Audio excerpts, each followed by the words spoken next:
The quiet hum of the classroom was filled with the soft buzz of pencils scratching against paper. The air felt dense with concentration as the clock ticked steadily, counting down the final moments of a history test. Princess Charlotte sat poised at her desk, her eyes fixed on the paper before her. Among the questions was one that stood out: in which year did World War I begin? It was the last test she had to complete before the nationwide junior essay competition, a contest she had participated in every year since learning to read and write. Around her, the other students were deeply absorbed in their work. Some moved quickly through the questions, while others paused to chew on their pens, their faces etched with forced concentration. For most, it was just another test, another hurdle in the routine of school life. But for Charlotte, this test carried more weight. Her performance was always under scrutiny. Royalty was never allowed to be mediocre. As Charlotte read through the possible answers to the first question, her fingers tightened around her pencil. The options were neatly listed, but her gaze lingered on the first one. It was wrong. The year given was off by several years. Her heart skipped a beat, and she quickly scanned the other choices, only to find the same mistake repeated. Charlotte bit her lip as her mind raced. She knew the correct year, her grasp of history was strong. She also understood the implications of letting such an error go unnoticed. Shifting in her seat, she glanced around the room. James Fitzgerald, sitting a few rows away, scribbled hastily, seemingly oblivious to the mistake. He appeared eager to finish, his eyes darting over his paper. Charlotte hesitated. Speaking up would draw attention, and she could already feel the heavy weight of her title. Being royalty meant being perfect at all times. Her hands trembled slightly as she set her pencil down, deciding that doing the right thing outweighed her fears. Slowly raising her hand, Charlotte looked toward Mr. Thompson, who stood by the whiteboard reviewing his notes. He glanced over, his expression unreadable. Charlotte's heart pounded as she waited. "Yes, Charlotte?" Mr. Thompson asked, his voice a mixture of curiosity and mild amusement at the unexpected interruption. "I think there's an error on the test, sir," Charlotte said, trying to keep her voice steady. "The years for World War I are incorrect." The room fell silent. Charlotte felt every pair of eyes on her. Some classmates exchanged glances, while others froze in their seats. James raised an eyebrow, visibly annoyed. Mr. Thompson's face shifted from amusement to a subtle frown. "Are you sure, Charlotte?" he asked, his tone dismissive. "Perhaps you're mistaken. We'll review it later." Charlotte, however, refused to back down. "No, sir. I'm certain the year is wrong," she replied firmly, her voice steady despite the mounting tension. The quiet murmur of disbelief in the room was palpable. It wasn't just about the mistake, it was about her boldness in correcting her teacher. "Smarty pants at it again," James muttered in a cold, snarky tone loud enough for some to hear. "She says the question's wrong like she knows everything." Charlotte ignored him. They had never gotten along, and his barbs no longer stung. "And what if she's right, James?" Ellie Parker, Charlotte's friend, countered. "Wouldn't it mean all the other questions could be wrong too?" "Learn to stay quiet when you're not spoken to, E for elephant," James retorted sharply, his voice dripping with sarcasm. His remark finally drew Mr. Thompson's stern attention. "Quiet," he said, his voice rising above the others. "And you, James, mind the words you use in this class." James sank into his chair, silenced but visibly seething. Mr. Thompson's gaze shifted back to Charlotte, his hesitation evident as his fingers tapped nervously on the desk. "We'll look into it after class, Charlotte," he said, though his voice lacked conviction. "Please continue." But Charlotte couldn't just let it go. Her decision was firm. Standing her ground, her voice steady, she added, "The correct year is 1914, sir. Not 1913, 1924, or any of the other years written here." She met Mr. Thompson's gaze, her heart pounding as he stared at her for a long moment before turning his attention to the rest of the class. "All right, everyone," he said, forcing a smile. "Let's wrap up. We'll review the test afterward." He moved on quickly, but Charlotte could feel the shift in the room. Murmurs began, soft, but enough to make her feel exposed, even vulnerable. She turned back to her paper, trying to focus, but her mind raced with doubts. Had she made a mistake? Would this cause more trouble? As the class ended and the bell rang, Charlotte gathered her belongings, trying to ignore the stares of her classmates. James didn't speak to her, but his lingering gaze as he walked out carried an unspoken judgment. Outside, the sun shone brightly over the courtyard, but Charlotte felt none of its warmth. The courtyard, usually a peaceful escape, now felt like a stage where all eyes were on her. Finding a quiet bench in a secluded corner, she sat with her hands resting on her lap, replaying the morning's events. Her boldness, a decision made in a flash, now weighed heavily on her. Had she done the right thing? Mr. Thompson's vague reaction offered no comfort. Her actions had felt necessary in the moment, but doubt crept in. What if she got in trouble for disrupting the peace? Her parents would surely be disappointed. Her thoughts were interrupted by the sound of familiar footsteps.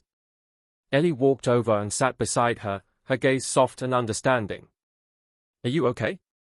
Ellie asked, her voice light but tinged with concern. Charlotte sighed and leaned back against the bench. "I don't know, Ellie. I'm not sure I should have said anything. What if they think I'm just trying to make a scene or that I'm showing off?" She looked at Ellie, her eyes searching for reassurance. Ellie smiled a warm grin that had always comforted Charlotte in moments like these. Ellie was a bright and charming young woman, not born into the same privilege as Charlotte, but their bond ran deep. Over the years, Ellie had become a source of comfort and acceptance, offering Charlotte the true friendship she craved.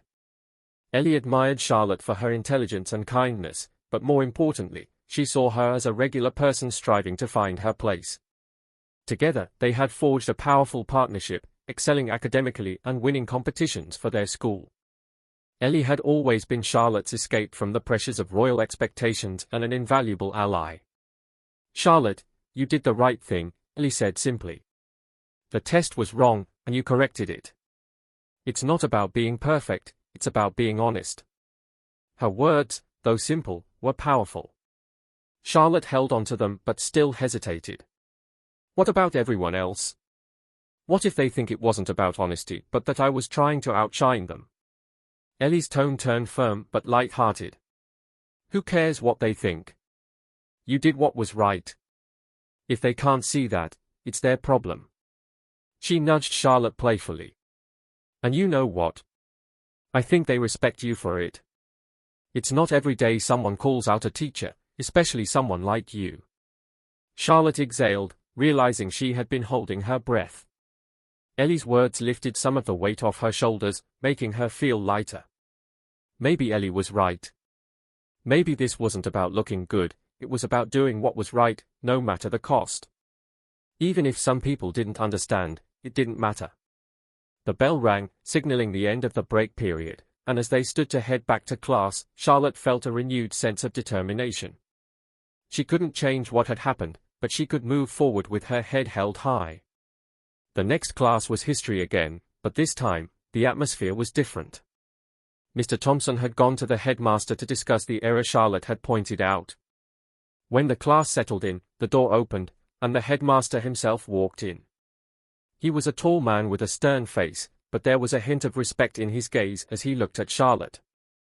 "Class, I'd like to take a moment to acknowledge a small oversight in today's test," the headmaster said, his voice calm but firm.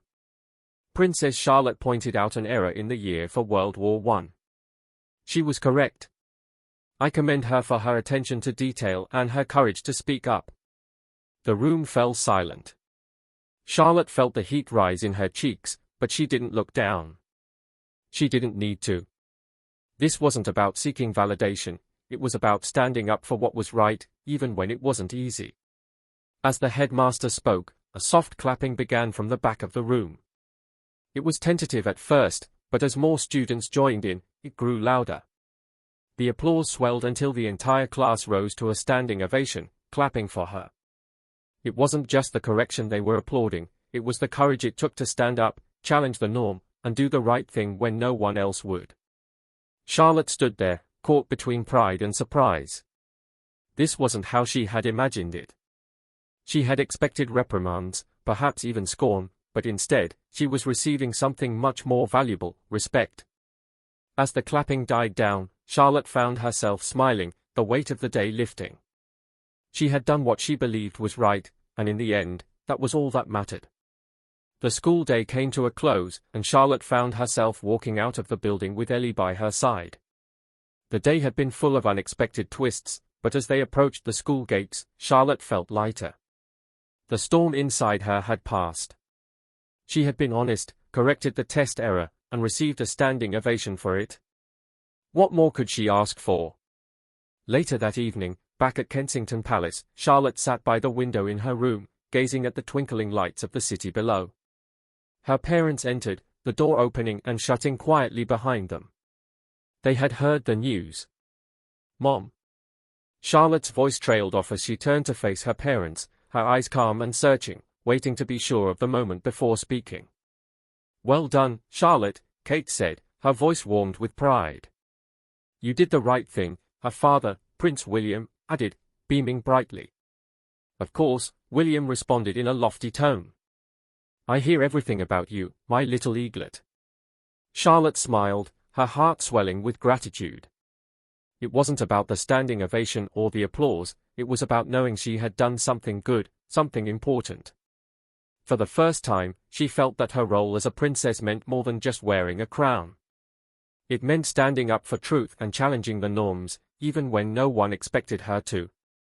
In that moment, Charlotte realized something significant. Leadership wasn't about being perfect, it was about having the courage to speak up, to correct what was wrong, and to stay true to who you are. That, she knew, was the most valuable lesson of all. In the days that followed, Charlotte and Ellie immersed themselves in study at the school's library, preparing for the junior essay competition. Charlotte had initially wanted to write about the adverse effects of plastic litter and waste on the oceans, but she changed her mind. She had a better idea, one she was sure would win her the gold. The little mistakes teachers make and how they affect students' grades. As she scribbled slowly one day in the library, she looked up at Ellie and said, "This title is quite long, isn't it?" She hoped for a sincere response. Ellie started softly, "There is no such thing as right or wrong, long or short when it comes to being creative. If it feels right in your heart, then it most certainly is." Charlotte found herself smiling. Sometimes, she wondered if she and Ellie were truly the same age. Ellie was so wise. Charlotte decided to keep the title and continued working on her essay, which explored how even adults and teachers are not above making mistakes. She emphasized the importance of care and caution, encouraging more teachers to adopt the qualities of Mr. Thompson: gentle, courteous, and attentive to the students around them.